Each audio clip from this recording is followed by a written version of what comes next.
On the right, Lloyd Smith. On the left, Phillip Britt. I'm your host, Barry Aycorp. We're in the arena.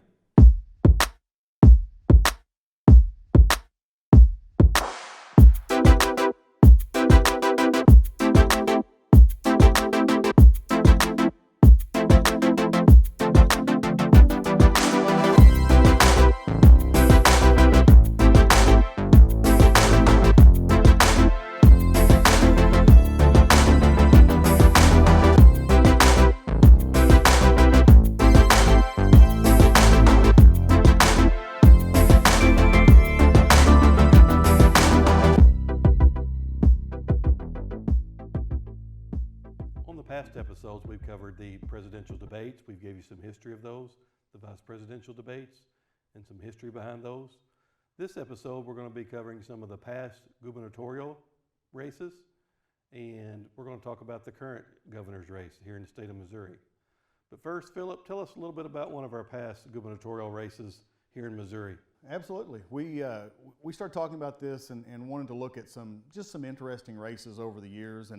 And so I went all the way back to the early 70s. There was a very interesting, and many of you probably remember these, but in 1972, a very young Kit Bond ran for governor. He was a state auditor. He was 33 years old. He'd been elected state auditor at 31, extremely young. And so he ran for governor in a year that Richard Nixon was running for re-election, and there was lots of issues and upheaval in the Democratic Party that year, and so he was elected governor at 33, youngest governor in Missouri history. And so he served 4 years, and at the end of that 4 years came 1976, which was not a good year for Republicans nationwide. It was right after Watergate. We've talked the last couple of episodes about those elections and those debates from those years, from '76. It was after Watergate. It was after Nixon's resignation, so it was a difficult time. And there was a prosecutor from Jackson County named Joe Teasdale who decided he would run for governor. And he decided that he would take an interesting strategy, and that was to walk as much as he could and see as many people as he could. And it's estimated he walked over 1,000 miles in that campaign cycle. Became known as Walking Joe Teasdale. They think he got the idea from a politician in Florida named Lawton Chiles, known as Walking Lawton Chiles, which kind of rhymes a little better than Walking Joe, but and he won that election. I mean, he won barely, just over 50% of the vote. As a result, Kit Bond was no longer governor. He didn't take that very well. He decided he would run again.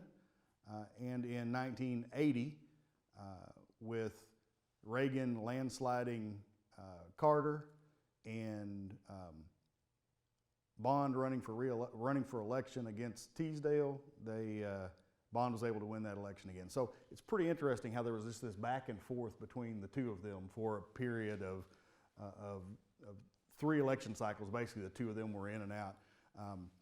Bond's only one of only 2 governors in Missouri to have served 2 non-consecutive terms. And so I just thought that was kind of an interesting one to kind of start with. It was 2 interesting campaigns that they ran. And affected considerably by the times that they happened, by the national stage, as most elections do have some. The top of the ticket has an impact on those farther down the ticket. So, and I think we'll see some of that today as we talk about this year's election. It'd be a great show just within itself. I'm sure the story's been told. Absolutely right. What did Kit Bond do between 76 and 80? That's right. I'm sure that's a story within itself. Probably ran for election. So Lloyd, which governor's race are you covering today, or a historical one in the past? Well, I'll add a little color to that one. When Kit Bond was asked about the 1976 race, someone said, well, what about that? He said, well, I want to tell you, it was an experience, and experience is what you get when you're expecting something else. And he ended up losing in 76 and then winning in 80. I actually picked a race that's somewhat unique to the state. It followed the terrible tragedy of the loss of our governor at that time in 2000, Mel Carnahan. The plane crash happened on October 16th of 2000. We had Jim Talent, member of Congress from St. Louis, running against Bob Holden. And they worked that campaign extremely hard. Talent going into the plane crash weekend was actually leading in most of the polls. And it looked like it was going to be a good year here in Missouri for Republicans. George W. Bush carried the state in 2000. And we ended up with a U.S. Senate race that was the most unique that anyone had really seen. I remember I was in Louisiana December of that year, and one of those Louisiana guys said, now, did you guys just elect a dead guy to be the United States Senator up there in Missouri? And I said, yes, sir. He said, well, that's amazing. We can learn something from you. He said, we've been voting dead people down here for a long time. We never elected one. And it was extremely close, and Ashcroft was extremely graceful with the decision of the voters, and did not challenge it in court. But leading up to that, I think it probably changed the dynamic of the 2000 race in ways that most people just didn't really know what to do. They had the huge funeral in Jefferson City. You know, the loss was really dramatic because it wasn't just Mel Carnahan, it was his son Randy, it was also communication director Chris Sifford, you know, and then Roy Temple was also from Puxico as Chris Sifford was. So it was a tragedy in that funeral and the aftermath of that.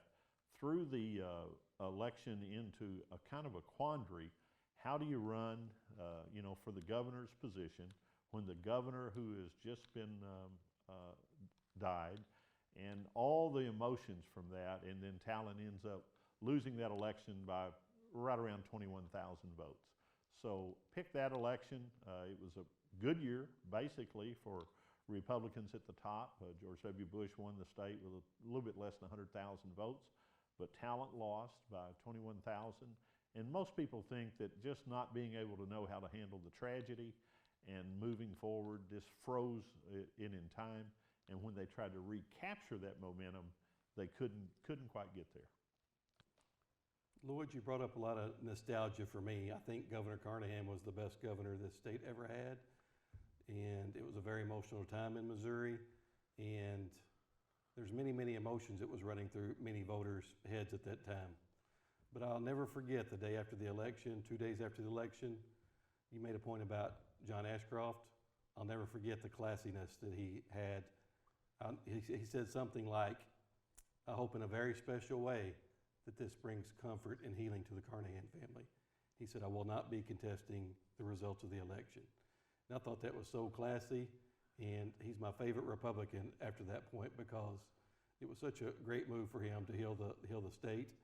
But getting to the election, I do think Mel Carnahan was going to win the Senate race, but I do think that Jim Talent was poised to win the governor's race at that time. So I do think it changed the dynamic, the narrative, the voter turnout.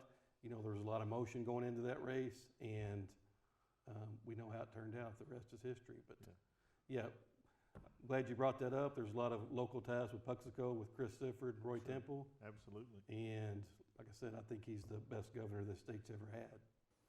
You know, it's interesting you talk about that race because I was in the legislature. I was actually running unopposed that year, and so I wasn't out campaigning much for myself, but I was supposed to be at that meeting that night in New Madrid when where Governor Carnahan was coming to, and you know, he was special to me because my first campaign, it was close enough that everybody was concerned down the stretch, and he took time out of his schedule to come down to Kennett, knock on doors with me the weekend before, not right before the election, but the weekend before that. And it really gave me, whether I needed it from a political standpoint or not, I needed it from an energy standpoint, and it really energized me for that last 2 weeks of my first campaign. And it really, he always had a special place for me. I was at the funeral. We followed the casket all the way around the Capitol. We all walked behind it all the way around the Capitol. It was a really emotional time, and I think you're right. I think that it galvanized some folks behind Treasurer Holden at the time that wouldn't have probably been there for him otherwise. And so, good one to pick up, and especially since we've just passed the 20-year anniversary of Today. that. I Yeah, think today's the date. and so so that so when we're filming this, it's today, and we're our heart still goes out to the family members that lost their loved ones that day. Yeah, like the Bushes, like the Clintons, like those dynasty families, Right. the Kennedys, public service is their game. Right. They give their whole life for public service. Yep. And I served with Russ in the state legislature for a time, and so that family was kind of special to me. I really enjoyed working with them. So our hearts go out to them and to the. To add a little to that and kind of move forward is that Russ Carnahan was the opponent for Governor Parsons for that lieutenant governor's race 4 years ago in 2016. So there's kind of the legacy thing you're talking about, and also brings us kind of toward the 16 race and then the 20 race. But Lloyd, before we leave this, though, I got one more question for you, or just one more comment. I'd like to get your comment because, like Phillip, you were there on the scene with your candidates. The national press was in Jeff City, St. Louis, because there was a presidential debate within that time period. So that was actually a worldwide event, the Carnahan funeral. Yeah. What's your observations about that time period? It was extremely unique. I mean, all the members of the House, U.S. House, came back for that event. I mean, he was the sitting governor of the state. It was one of those things where, everyone wanted to be compassionate, but then everyone, after it was over, wanted to go out and, in our case, on the Republican side, to do everything we could to help John Ashcroft win. And he ended up losing by about 50,000 votes or so on election day. But I think what we saw was, there was a rallying around that particular date and then that particular service. The governor's daughter actually spoke and challenged people not to let the flame go out. Yep, don't let the fire go out. And that was a galvanizing thing, again, that I think probably impacted some of the down ticket races, and particularly I think in the governor's race. I think talent was on a roll, and it froze it in time. There's been other things that have happened in history as you relate to elections.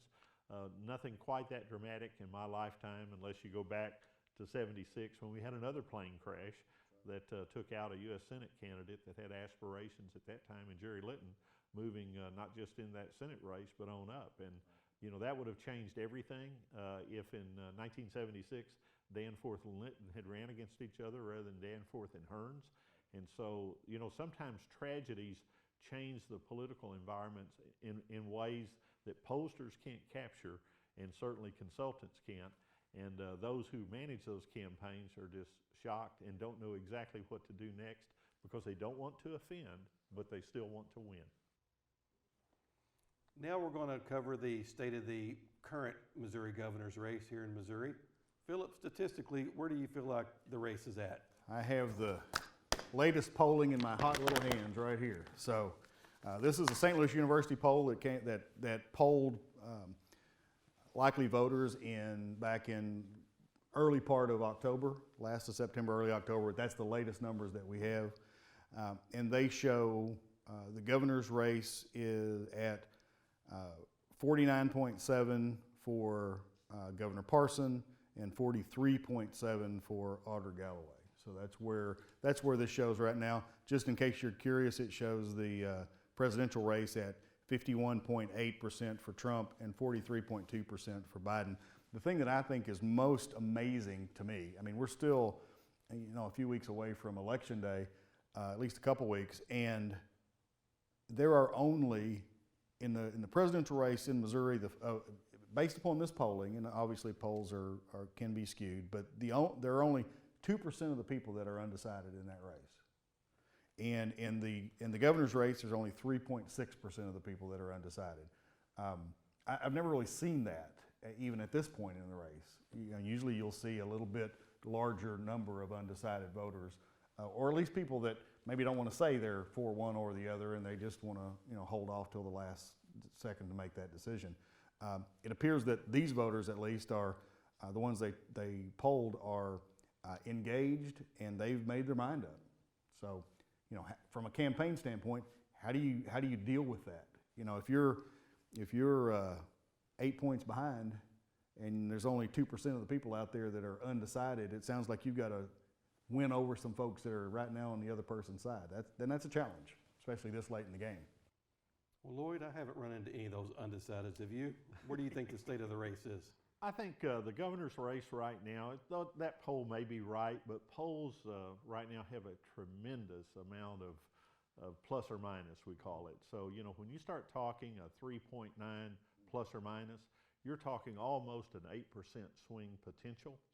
So I think what we're seeing is a lot of people have decided, but I think there's probably a lot of people that just don't answer polls anymore.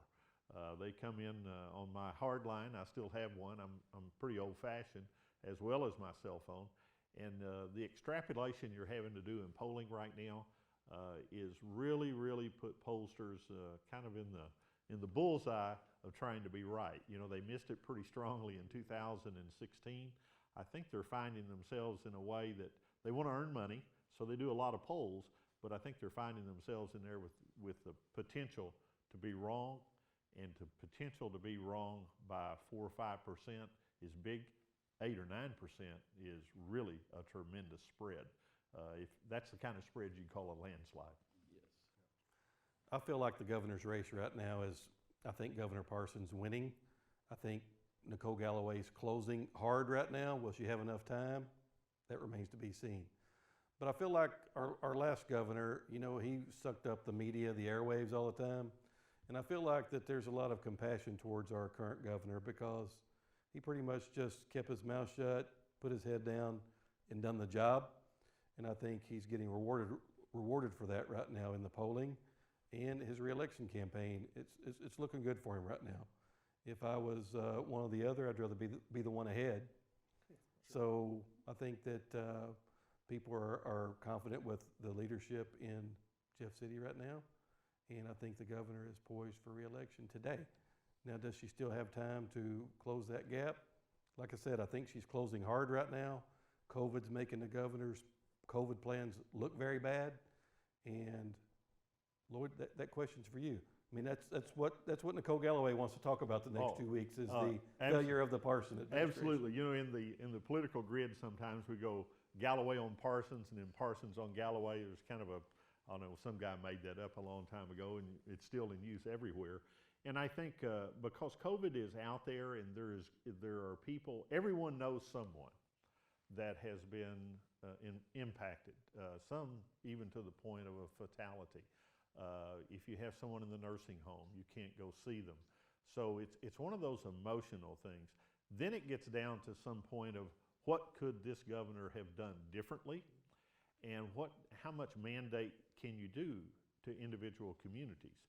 And you can do a lot from the bully pulpit, as Roosevelt used to say, since we're here in the arena. But I think that the big thing is, how much do you push down on the brow of the people and still try to have an economy that keeps people employed?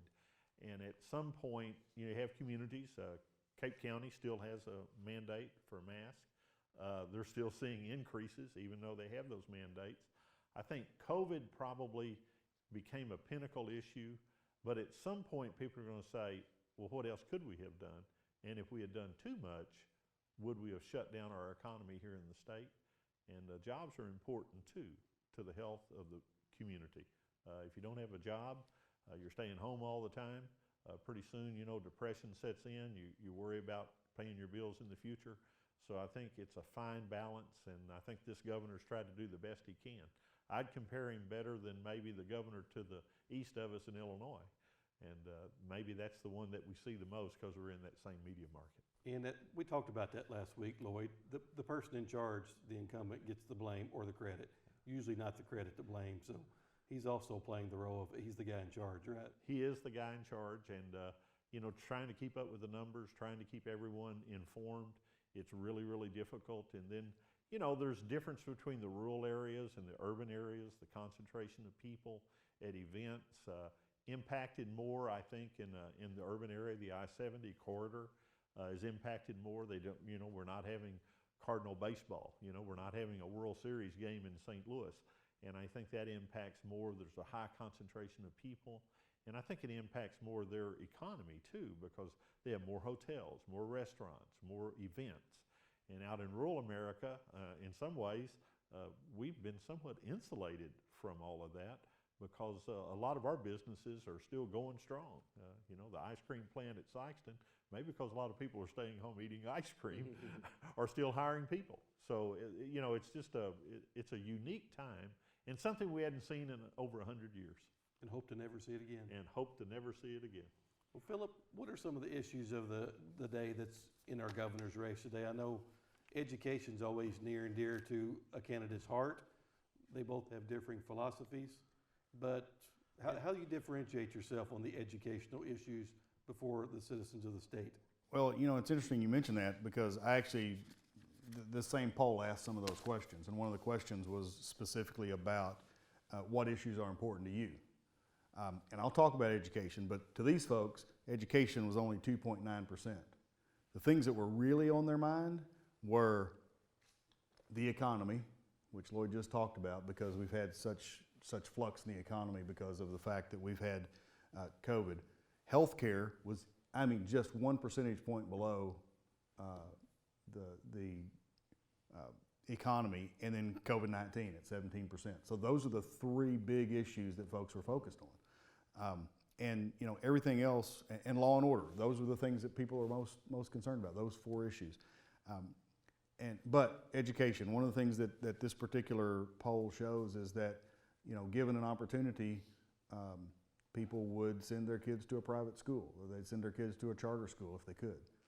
There's right now in a lot of places a negative feeling toward their local public schools for whatever reason. And so, you know, those are issues that weigh heavily on people's minds, even people who don't have children of their own in the community, because we know that an educated workforce is extremely important to drawing jobs into a region. You know, you talked with Senator-elect Bean a couple of weeks ago on very interesting about that particular issue and being able to educate people. And if your schools aren't doing the job, then companies aren't going to relocate to your region, because why would they if you're not going to have people that can do the job, or that you can train to do the job.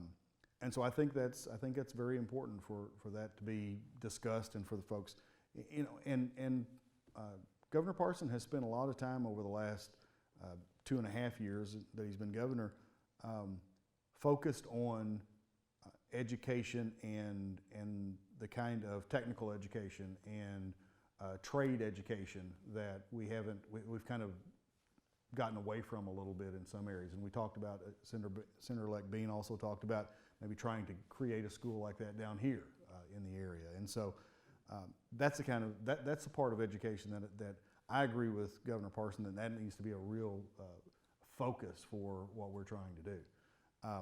They did have a debate a couple of weeks ago. For whatever reason, it was on a Friday afternoon at 2 o'clock, so a lot of folks didn't get to watch it. I actually had to search for it to try to find it, and found it. So if anybody wants to actually watch that debate, you can watch it online at C-SPAN. Just search for it, and it was an interesting discussion, interesting debate. And I know we weren't focused on that debate today, but I am going to talk a little bit about it, because I saw the same kind of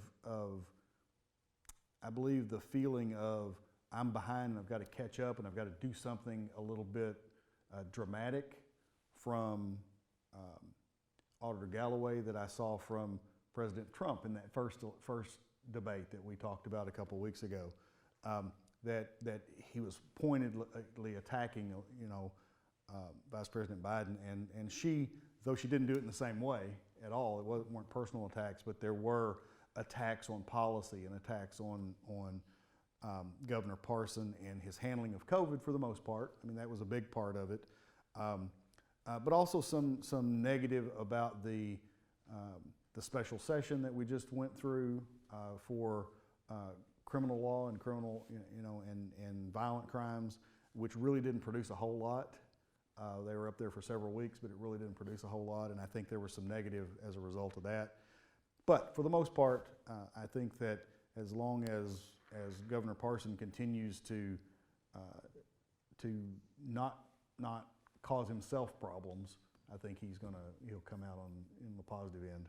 It's a good point, Phillip. It's really difficult to attack Governor Parson personally. He's a nice guy. I think Democrats through and through think he's a good guy, good moral guy. But, it is politics. It's the political season. But I haven't heard Nicole Galloway attack him personally. I think it's been a pretty clean race as far as no personal attacks. But, Lloyd, it is the political season. So tell me one good thing about Nicole Galloway that you admire. She has put herself in the arena. Takes a lot of courage, don't it? It takes a lot of courage to go out there. What is she, 38 years old? Around that, was treasurer of Boone County, was appointed as auditor, and then has had a subsequent election. So she's an elected auditor of the state of Missouri. So she has put herself in the arena. I think what she's coming up against is a governor that has made himself extremely accessible. And I'm on a list that and I'm amazed by how many times he's come to Southeast Missouri and talked about workforce development, about making sure we have the kind of workforce that can attract the companies that will hire these people. And he's been all over. It's refreshing to have two candidates that actually are qualified for the job. Win or lose, they're both good candidates. They're both giving their party line talks all over the state, and everybody's getting a good view of where they stand on the issues. But Phillip, I'm going to throw you the last question. I'm going to give you a little bit of softball first. I think Nicole Galloway, and I think, Lloyd, you'll agree with this. You won't like it if it happens, but I think you'll agree with it. But Nicole Galloway has threaded the needle on her last election in 2018 when she ran for auditor for the first time. The first time she was appointed over another tragedy in the state. The first time she ran for election, I hate to call it re-election because it wasn't, but she pretty much won 6 or 8 counties and won the auditor's race. And it was a very, very Republican year in the state of Missouri in 18, I feel like. And, Claire McCaskill lost by 6. Nicole Galloway won by 6. And that same map, Medicaid expansion, won pretty big in the state of Missouri back in August. So Nicole Galloway still has a chance. She's got to have that same map, that same electorate that she had in 2018 when she beat, was it McDowell by 6 points? She's got to have that map, and she's got to have the Medicaid expansion map. She's got to do really, really good and overperform in those counties, and she's got a chance to be our next governor.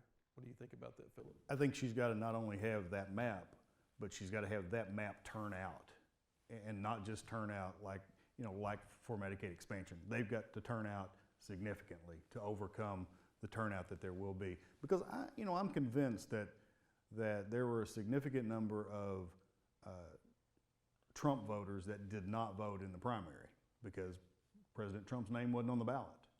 And I think the significant number of them will be there to vote in November that weren't there to vote in 18 because his name wasn't on the ballot. And so I think that will have a real impact. So the question is, does the top of the ticket, does Joe Biden and Kamala Harris, do they get the voters in St. Louis, Kansas City, Boone County, do they get those voters out to the polls? And if they do, then yeah, she's got a real shot at being elected. If those voters don't come out to vote, then no, she doesn't have a shot, because that's the reality of it. Because I believe outstate voters, I don't like to call them outstate voters because that makes me think that we aren't quite as important as the metropolitan hubs, but rural voters, I think a significant number of those are going to get out to vote, and it's Donald Trump that's leading the ticket, and Mike Parson is not getting them out to vote, but Donald Trump's going to get them out to vote. That's a good question for Lloyd. Lloyd, do you think that Governor Parson will outperform President Trump this cycle? Ooh, I really don't think so. I think the Trump voters are energized. They're going to be there. You know, Trump carried the state with over 500,000 votes, which is significant. There is certain coattails effect from the top when, you know, George Bush helped a couple of people, but he didn't help everybody in 2000. Now, 2004, it was a little bit different. You know, he carried the state almost double the number of votes he had in 2000. That probably helped Matt Blunt win in 2004. I think that what we're going to see here is a real energized rural voter in Missouri get to the polls. You're a farmer, and I know you don't agree with all of the farmers on their position on Trump, but you know, even though commodity prices were impacted by the China deal, I think what you're seeing, and I see it over at East Prairie or Sykeston or wherever, that the Trump voters are energized and the ag voters are energized. And a lot of those folks look at different issues. They may be looking at Second Amendment, they may be pro-life, they may be a host of things, but they have a great deal of trust that Trump will do the right thing for the economy, and the economy is going to drive a lot of voters to the poll ultimately, and it may or may not be COVID. It's probably going to be my back pocket. What am I going to pay for energy? Am I going to have a job? And those things, I think, help Trump, and Trump's momentum, I think, does help Parson. I'm going to have the last word. Phillip, following up on Medicaid expansion, Republicans put it on the ballot in August, hoping for a low voter turnout.